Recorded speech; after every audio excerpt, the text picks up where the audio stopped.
Hello, good afternoon.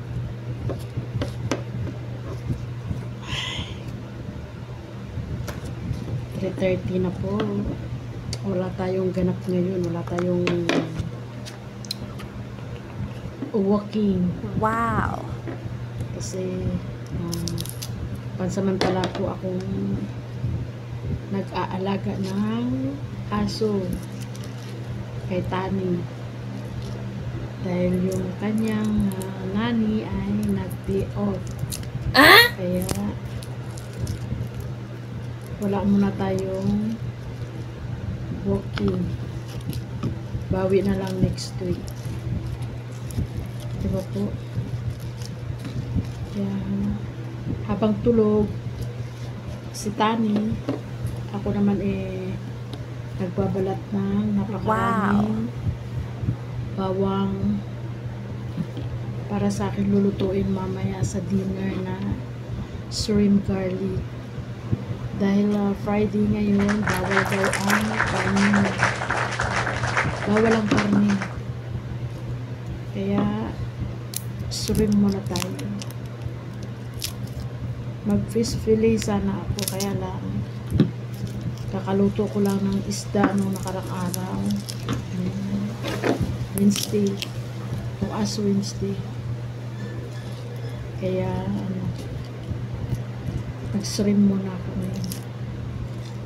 Gusto naman nila yung shrimp garlic na niluluto ko. Lalo na pag-sarsa pa lang. Wow! Yan, ito. Wala muna tayong walking. Dito lang muna tayo. Kasi walang titingin sa alagang papi. Hindi pwede na walang bantay ito kasi bata pa ito.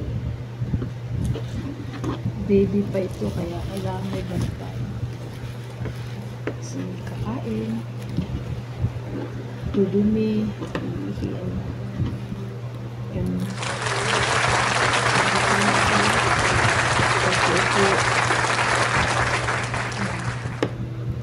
Kaya tamad din ako gumawa ng rice ngayon. Kaya ito. Maraming salamat po sa inyo. Mamaya kung sino yung mga may live dyan, papasok ako. Magtutune-in ako mamaya. Kahit na ako'y busy, magtutune-in ako sa inyo. Shout out dyan sa lahat. Maraming salamat. Masyado pang maaga para magluto. Pinipipin ko lang para mamaya hindi na ako magagahol. Wala naman ibang ingredients to eh. Garlic lang siya. Garlic butter lang siya. Kaya ito. Sige na. Bye. See you on my next video. Wow! Blah blah blah. Shout out everyone.